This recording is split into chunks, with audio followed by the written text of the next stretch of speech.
बिस्मिल्लाहिर्रहमानिर्रहीम। मेरा नाम फ़हीम ख़ान है और आप देख रहे हैं मेरा यूट्यूब चैनल पोस्ट रिव्यू।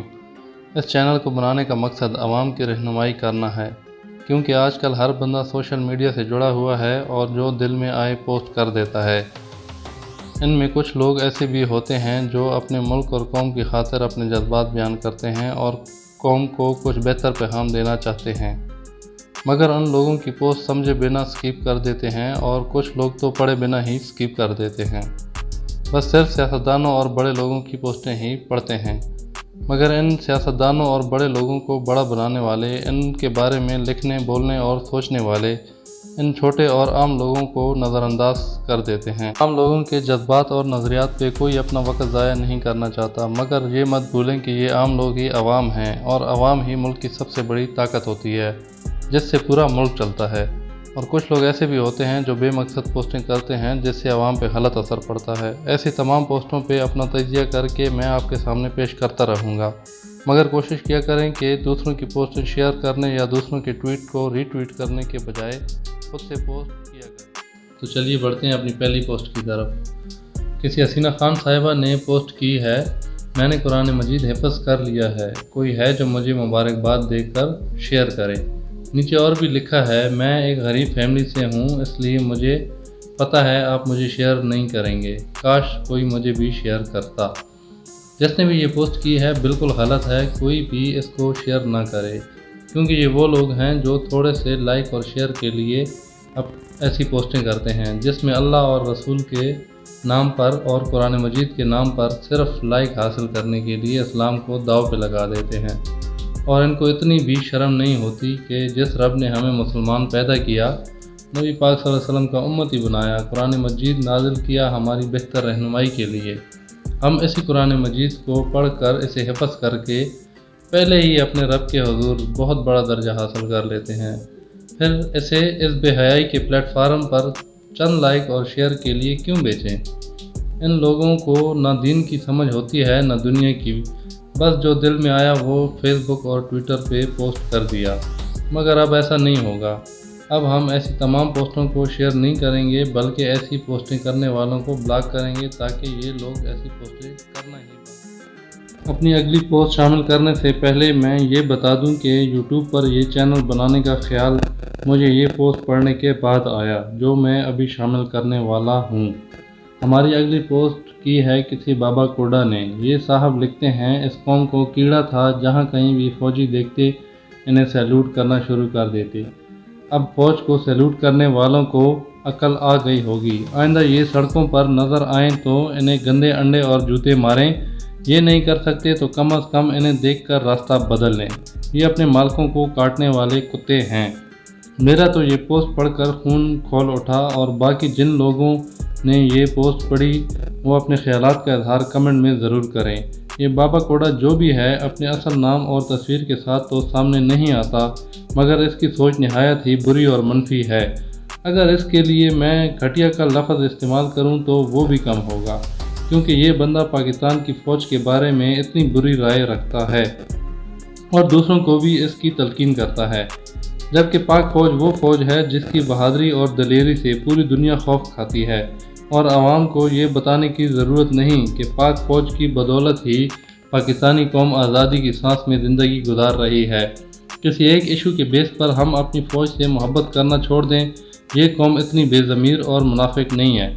और ये बात पूरी कौम जान ले कि माजी में भी और अब भी ये सियासतदान अपनी सियासत को बचाने और इक़्तिदार में आने की खातिर फ़ौज के ख़िलाफ़ प्रोपेगंडे बनाते हैं, फ़ौज को बदनाम करने की कोशिश करते हैं, फ़ौज को खुद ही सियासत में घसीटते हैं, फिर फ़ौज मुखालिफ बयानात भी देते हैं। अगर फ़ौज चाहे तो इनके ख़िलाफ़ एक्शन ले सकती है, मगर फ़ौज आवाम की खातिर इन्हें कुछ नहीं करती, क्योंकि अगर फ़ौज इनके ख़िलाफ़ एक्शन लेगी तो ये बेचारी मज़लूम आवाम को आगे कर देते हैं।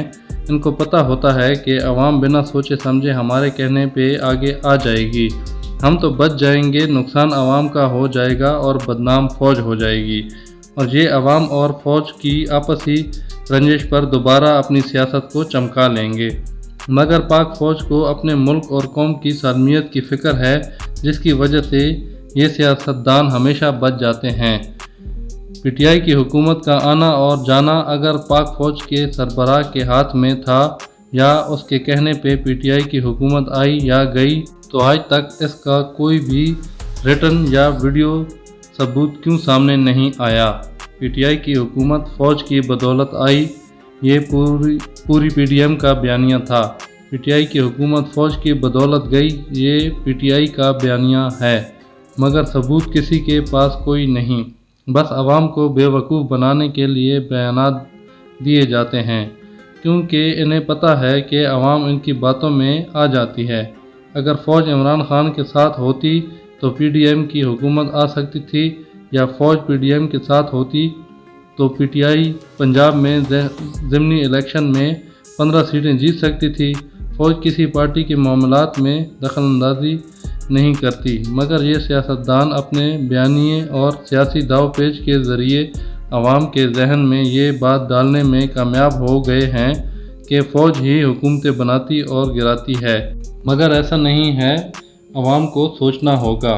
एक बात और यहाँ पर ऐड करता चलूँ, मैं बचपन से देखता आ रहा हूँ, हमारे कौम के बच्चे, बड़े और बुज़ुर्ग न सिर्फ पाक फ़ौज के जवानों को सैल्यूट करते हैं, बल्कि फ़ौज के जवानों के हाथ और माथे भी चूमते हैं, और ऐसा हमारी खुददार कौम अपनी आखिरी सांस तक करती रहेगी, क्योंकि पाक फ़ौज जिंदाबाद है और हमेशा जिंदाबाद रहेगी। आखिर में मैं पाक फ़ौज को सैल्यूट पेश करता हूँ और पाक फ़ौज से इस कौम की तरफ से माफ़ी मांगता हूँ, जिस कौम ने जाने अनजाने सियासतदानों की बातों में आकर पाक फ़ौज की बेहरमती की।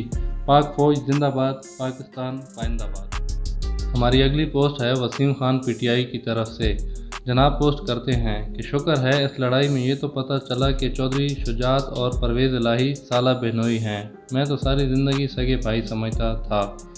इन भाई साहब ने बड़ी दिलचस्प बात की है, और मैं अपने नाज़रीन को बताता चलूँ कि ये बात बहुत से लोगों को पता नहीं थी कि शुजात हुसैन और परवेज़ इलाही सगे भाई नहीं बल्कि साला बहनोई हैं और चचाजाद भाई भी हैं। और अपने नाज़रीन को सच बताऊं तो मुझे ख़ुद कुछ अर्सा पहले पता चला है। इससे पहले मैं भी इनको सगे भाई समझता था, मगर चलो अच्छा है कि अब पाकिस्तानी आवाम को ये तो पता चला कि ये दोनों सगे भाई नहीं हैं, और ये भी पता चल गया होगा कि सियासी लोग कैसे अपनी सियासत चमकाने के लिए अपने सगे रिश्तेदारों से हाथ कर जाते हैं। जैसा कि शुजात हुसैन साहब ने जरदारी के कहने पे परवेज़ इलाही से हाथ करना चाहा, मगर उसके और जरदारी के हाथ कुछ ना आया और परवेज़ इलाही वज़ीर आला बन गई। हमारी अगली पोस्ट ज़रा फनी टाइप की है, मगर दूसरे एंगल से देखें तो ठीक भी है। पोस्ट में लिखा है, इस इंजीनियर को दाद देनी पड़ेगी जिसने वज़ू बनाने वाले के लिए 2 ऑप्शन रखे हैं, या तो टूंटी कम खोल कर वज़ू करें या फिर फुल खोल कर हुसल। एक तरह से ये ठीक भी है कि वज़ू करने वाला पानी कम इस्तेमाल करेगा, क्योंकि अगर ज़्यादा टूंटी खोलेगा तो सारा गीला हो जाएगा। मगर ये अमल वज़ू हमारी इबादत से जुड़ा है, और वज़ू करके हम नमाज और कुरान मजीद पढ़ते हैं, और अक्सर औक़ात ऐसा होता है कि बाजमात नमाज अदा हो रही होती है और कुछ नमाजी वज़ू कर रहे होते हैं, और इनको जल्दी भी होती है कि हम जमात में शामिल हो जाएं। तो ऐसे वक्त में नमाजी हज़रात के लिए ऐसी इंजीनियरिंग मुश्किलात पैदा कर सकती है। लिहाजा ऐसे किसी अमल से या हरकत से इज्तनाब करें जिसकी वजह से लोगों को परेशानी से दो चार होना पड़े, ख़ास करके वो लोग जो इबादत या नेक अमल करना चाहते हों। तो हमारी अगली पोस्ट है जवाद अहमद साहब की तरफ से। ये ट्विटर पे लिखते हैं कि डॉलर अब 226 रुपये का हो गया है, शुक्रिया इमरान खान।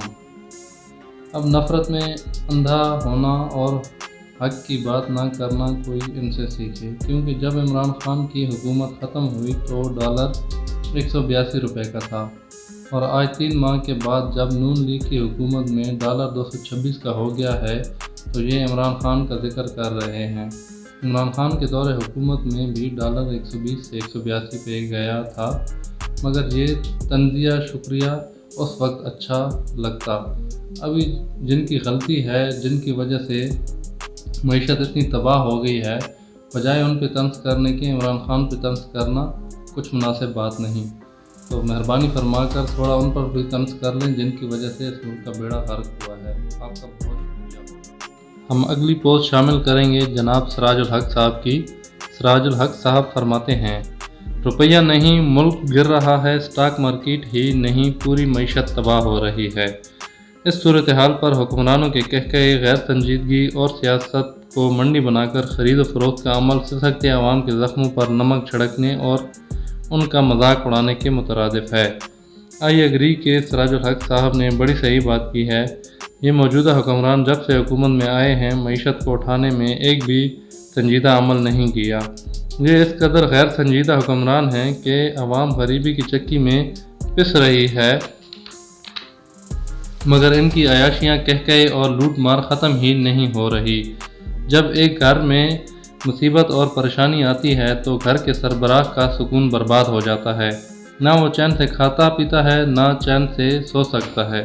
اس کے دل اور دماغ میں یہی فکر لاحق ہوتی ہے کہ کس طرح اس مصیبت اور پریشانی سے گھر والوں کو نجات دلاؤں۔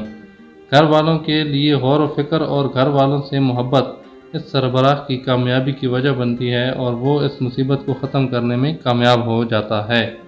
یہ ملک ایک گھر کی مانند ہے اور ملک کا حکمران گھر کے سربراہ کی مانند، مگر موجودہ حکمران تو اپنے ہی گھر اور گھر والوں کی تباہی کا ارادہ رکھتے ہیں۔ ان کے پاس نہ تو عوام کی مشکلات کے حل کرنے کا کوئی پلان ہے اور نہ ہی یہ عوام کو مہنگائی کی دلدل سے نکالنے کا ارادہ رکھتے ہیں۔ عوام کو اس مصیبت سے اگر کوئی نکال سکتا ہے تو وہ عوام کا ووٹ اور درست انتخاب ہے۔ تو یہ تھا ہمارا آج کا ریویو۔ اپنا بہت سارا خیال رکھیں اور اپنے اس چینل کا بھی۔ اگر ویڈیو پسند آئی ہو تو اپنے دوستوں کے ساتھ شیئر کریں اور لائک کا بٹن دبا دیں۔ ملتے ہیں آپ سے اگلی ویڈیو میں، تب تک کے لیے اجازت دیں۔ اللہ نگہبان۔